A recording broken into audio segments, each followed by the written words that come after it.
former colleague. Let me give some of our colleagues a real-life example of what we're talking about. This is a cable manufactured by one of our 2,500 manufacturers in Illinois. It's a cable to a specified length. It's on ITAR. If it was a quarter-inch shorter, it wouldn't even be regulated. I mean, this is the type of stuff which you call the nuts, the bolts, and the things, plates that have a strategic hole in them. And it's constant. It goes over and over.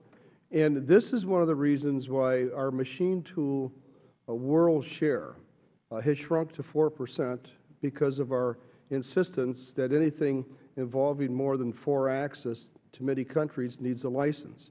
So the United States now has a reputation of being an unreliable supplier. And so we've completely lost it in the machine tool industry. Satellite industry, as Dr. Miller says, has gone from 75% down to 25%. Manufacturing jobs in this country have shrunk.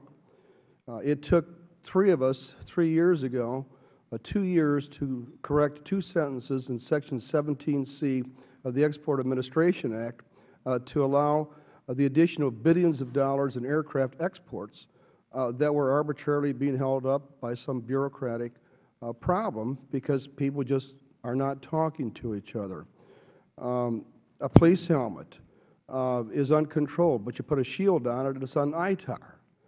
And then I've seen time after time, again, my constituents involved in manufacturing showing their European competition saying that we are ITAR free.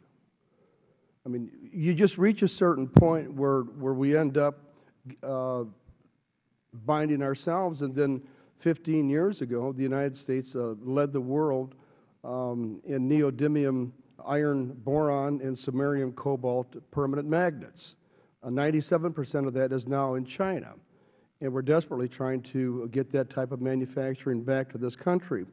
And so I just want to commend the administration for spending a tremendous amount of time in my office with this new proposal.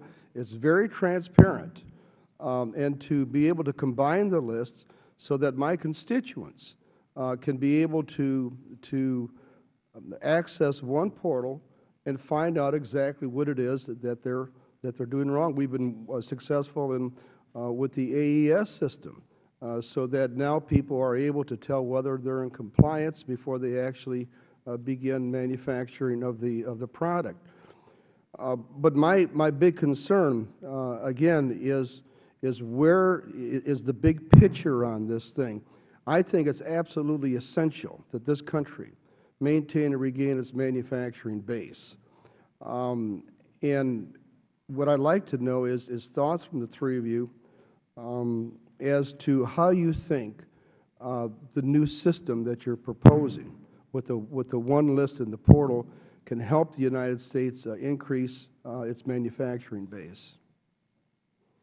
Congressman, thank you for your support, and thank you for your consistent help in representing your district so well. I think that what you're talking about is a very narrow area that needs special attention. It's called specially designed, and for many decades, these specially designed systems and apparatus were basically based on the assumption that technologies and items were developed for the military, and only later some subset found themselves to be commercially viable. The truth is the exact opposite is true in the 21st century.